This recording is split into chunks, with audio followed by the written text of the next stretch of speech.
I'm standing today at NCU Carpenter Shop, a place designated to perform two essential tasks: to build and to repair furniture.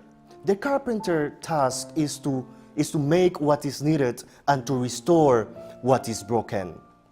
The carpenter work is compared of God's essential identity and activity of creator who builds as a redeemer who restores. The scripture tells us that God engaged in the beginning doing a mighty and wonderful work of creation of a perfect world.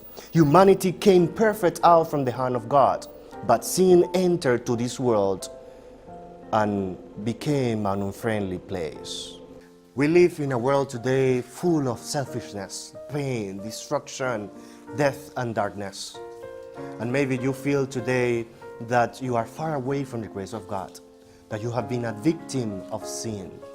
But God has a good news for you.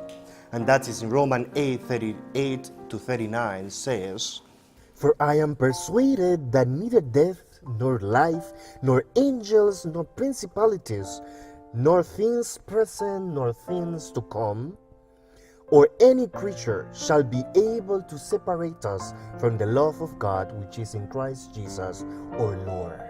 God's love is an everlasting love. Jesus came to earth to fix the brokenness of humanity.